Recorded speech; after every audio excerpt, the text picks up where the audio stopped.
Building country-led sustainable HIV responses. What does the HIV response look like beyond the 2030 targets to end AIDS? For the past year, UNAIDS has been working with partners and over 30 countries to develop country-led roadmaps for the sustainability of HIV prevention, treatment, and care services far into the future. Part of the sustainability journey includes reaching the global goal of ending AIDS in the next 5 years. According to a recent World Bank report, despite an early COVID-19 spending peak, per capita government health spending has steadily declined in low and lower middle-income countries. Urgent action is needed in many countries to ensure reaching the Health Sustainable Development Goals remains possible by 2030. UNAIDS's new sustainability approach, developed jointly with the U.S. President's Emergency Plan for AIDS Relief, PEPFAR, and the Global Fund to Fight AIDS, Tuberculosis, and Malaria, GF, in early 2024, focuses on 5 core areas. These are political leadership and commitment, enabling laws and policies, sustainable and equitable financing, science-driven, effective and high-impact HIV services and solutions, and systems built to deliver.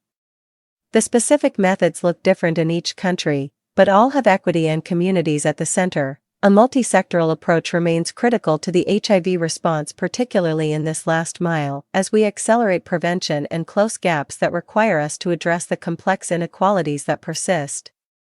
Said Ngathuku Shongwi at UNAIDS. As part of this initiative, UNAIDS and partners are supporting countries to create and implement sustainability roadmaps. The roadmaps identify key changes countries can take to shift towards self-reliant, efficient and impactful HIV responses both in the short and long term.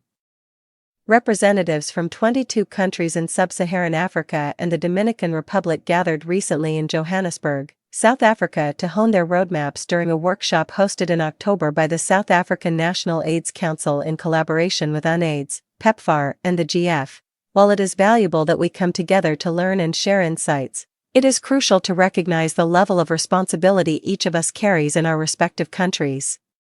We are not here simply to exchange ideas, but to take on a leadership role in driving meaningful change, said Thembisile Shilu of the South African National AIDS Council as she addressed the participants. During the workshop, countries shared experiences and learned from each other about their individual sustainability journeys.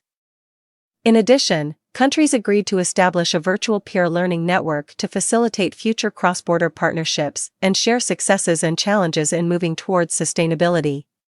Some of the findings so far along the journey include the necessity of high-level political support, coordinated multi-sectoral efforts, and diversified funding sources. Furthermore, countries recommended that development partners craft consistent messages about their ongoing commitment levels to fund HIV and health services.